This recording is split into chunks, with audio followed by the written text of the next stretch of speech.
It's sort of unique. Coronado is unique because most blocks in Jamestown have houses that front onto the street, and the houses behind those that front on the street front on another street. In this case, Standish is sort of the front of all the houses along Coronado, and Coronado is sort of the back of each one of the houses. And so what we tried to accomplish here was to create, not only create this little, the additional bedroom, but also create an aesthetic that sort of makes the street have two fronts to it, the way a normal sort of Jamestown street does. Before you go on, you said an additional bedroom. Do you want to clarify that for the board? Oh, sorry. There's already another bedroom there, sorry, which is right here. It's just moving it over and enlarging the living space. So it remains a one bedroom? Right. And Bill, before you go to that, would you stay with the first exhibit? By enclosing the open space at the northeast corner, the infill area. Here. Yes. You're putting a bedroom and bathroom in there. That's correct. And what is the size of the space you're creating? So the bedroom is about 12 by 12, and the entire space, including the bathroom and the walk-in closet, and the bedroom is 12 by 18. By your standards as an architect, you can say that's modest. Yeah, 12 by 12 is a small bedroom. And with respect to the space that would come from utilizing one of the cars, one of the car stalls, what is the space? That been turned into a kitchen, a railroad kitchen, meaning narrow and long. And then we created a dining area and a living area next to that. Is that stall space 6 by 21? Yes. So, if I understand you correctly, the infill would amount to about 216 square feet of living space, and the elimination of the one car stall would create about 126 square feet. Yes. So, just going back to that streetscape that I was talking before, here's the one leftover garage stall. This is a bay window at the end of that long living room. This is the addition of the porch, which also has both covered and uncovered space. This is a photograph of the existing building.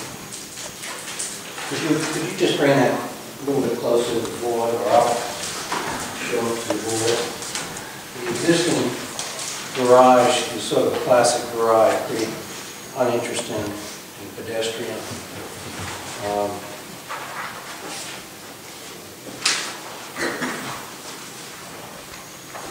don't think this is going to be much.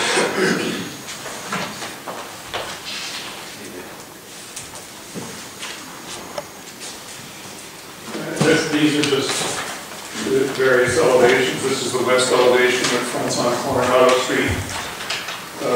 This is the north elevation, which is, you can see this little area right here where we're filling in the sort of L. This is the east elevation, which faces the house on the property, and then this is the south elevation, which faces south. You can see this is just enlarged. You have a copy there.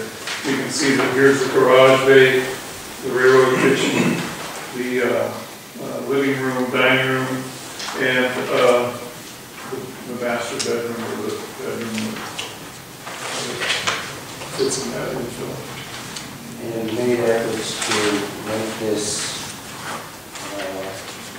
remodeling conform with the neighborhood. What did you do to make that happen? Well, basically the whole building has been reskinned in order to sort of fit in not only with the neighborhood but with the existing house. Question: what is the living space that exists now, square footage? That is,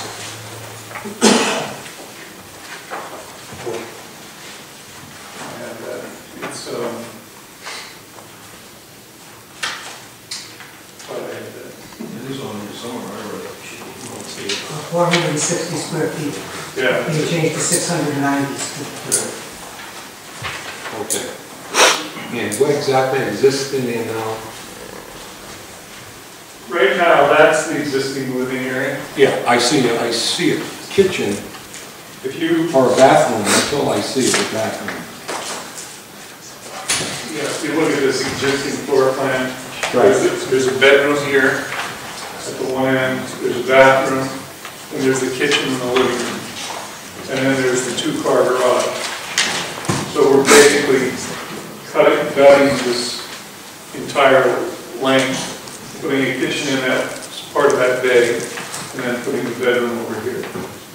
That's what's there, though. It's just a kitchen and a bathroom. But is it all on one floor, though? Yes.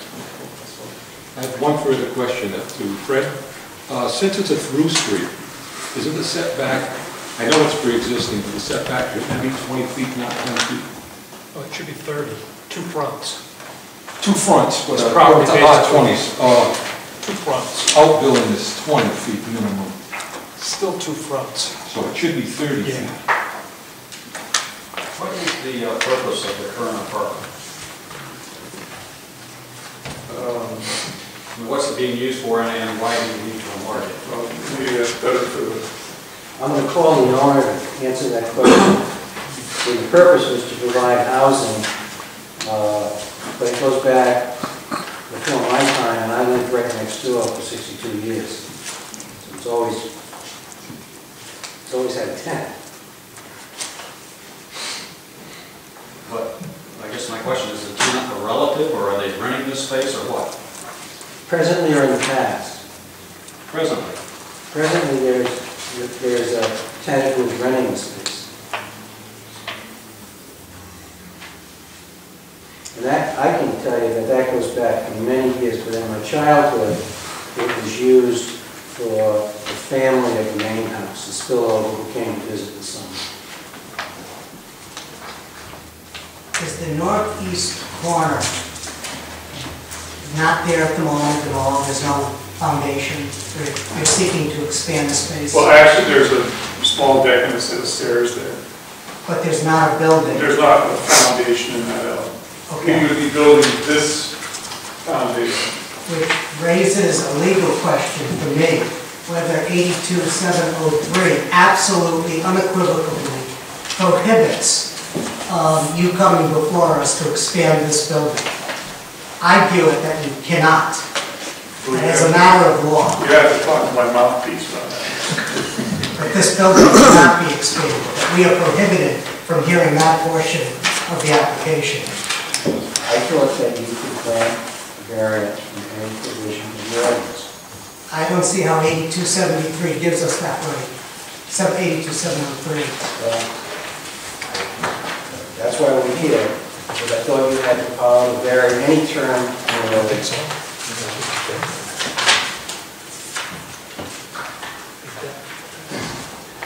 I mean, we clearly recognize that this is non-conforming by dimension, non-conforming by use, but we believe that there are such instances that are so de minimis that a variance should be granted to the board.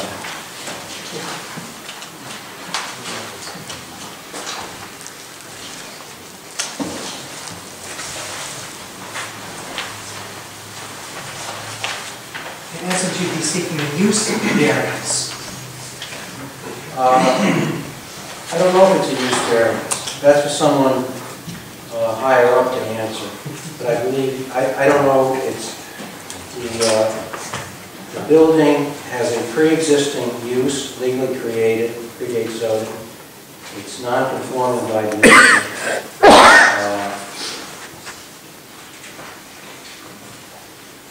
And we thought you had the power to grant relief under these kinds of circumstances where we're not going to be creating a